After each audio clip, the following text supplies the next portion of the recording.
Please don't forget to subscribe Mufti Muhammad online for more Islamic بسم videos. اللہ الرحمن الرحیم۔ سامعین، بہت بڑی خوشخبری، جمعہ الوداع کے دن یعنی کہ رمضان کا جو آخری جمعہ ہے، اس میں جمعہ کی نماز اور عصر کے درمیان جو وقفہ ہے 12 رکعت نماز، جو شخص 2 رکعت کر کے پڑھے اور پھر ہر رکعت میں سورۃ فاتحہ کے بعد 1 مرتبہ آیت الکرسی اور 3 بار سورۃ اخلاص اور ایک بار سورۃ فلق اور سورۃ الناس پڑھے تو اس طرح سے اس کی عمر بھر کی جو قضا نمازیں ہیں ان کو معاف کر دیا جاتا ہے۔ مفتی صاحب، اس میسج کی حقیقت کیا ہے؟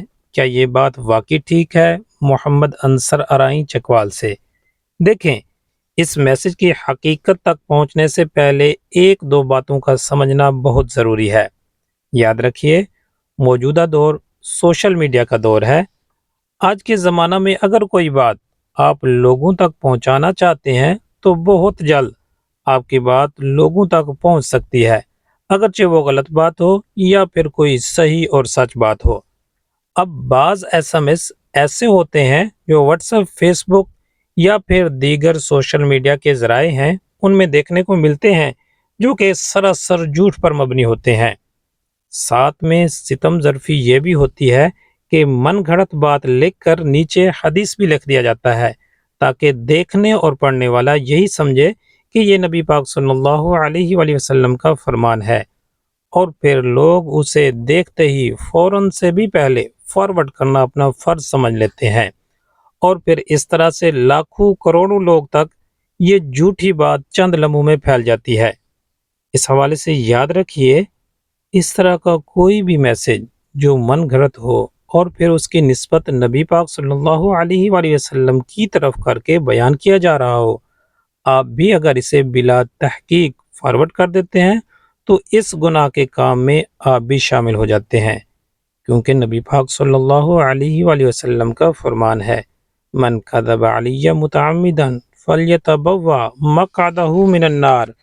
اگر کسی نے کوئی ایسی بات میری ذات کی طرف منسوب کی جو میں نے نہیں کہی تھی تو فرمایا ایسا کام کرنے والا شخص اپنا ٹھکانہ جہنم میں بنانے والا ہے۔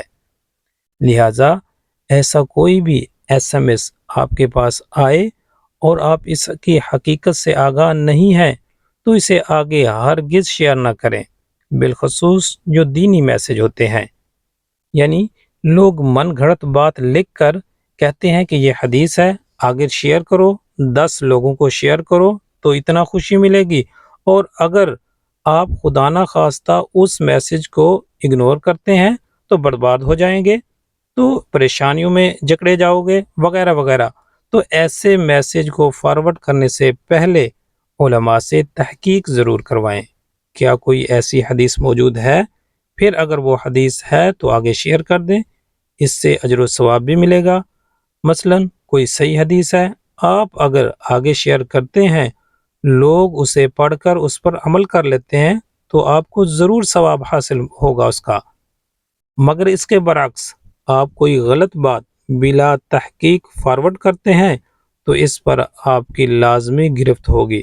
اس لیے جہاں سوشل میڈیا کے فوائد ہیں وہیں پر کچھ نقصانات بھی ہیں، جس طرح ابھی بھائی نے سوال کیا ہے کہ جمعہ الوداع کے دن جس نے 12 رکعت پڑھی تو اس کی ساری زندگی کی قضا نمازیں معاف ہو جائیں گی۔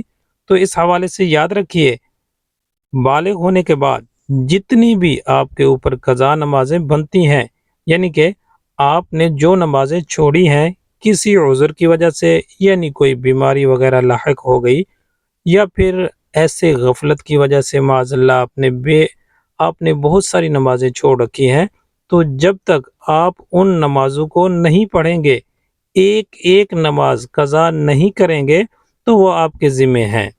ایسا ہرگز نہیں ہے کہ آپ سال کے بعد مخصوص دن یعنی کہ رمضان کے آخری جمعۃ المبارک 4 رکعت نماز ادا کر لیں تو آپ کی عمر بھر کی جو نمازیں ہیں وہ آپ کی معاف ہو جائیں گی۔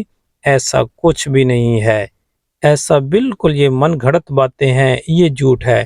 اس طرح سے تو پھر ہم پورا سال کوئی نماز نہ پڑھیں اور پھر رمضان میں 4 رکعت پڑھ لیں، اپنی جان چھڑا لیں۔ تو پیارے بھائیوں، ایسا کوئی پیکج یا اصول بالکل بھی نہیں ہے، لہٰذا آپ کے ذمے جتنی بھی قضا نمازیں بنتی ہیں، یعنی 10 ہیں یا 100 ہیں، تو جب تک آپ ان 10 یا 100 نمازوں کی قضا نہیں کریں گے، اس وقت تک آپ اس فرض سے بری الذمہ نہیں ہو سکتے۔ اس لیے اس طرح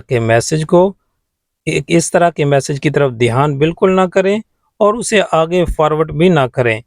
اس طرح سے آپ خود بھی بچیں اور اپنے دوستوں کو بھی بتائیں کہ اس طرح کے میسج آگے فارورڈ نہیں کریں۔ امید ہے بات سمجھ آ گئی ہوگی۔ اللہ تعالیٰ ہم سب کو عمل کرنے کی توفیق بخشے، آمین۔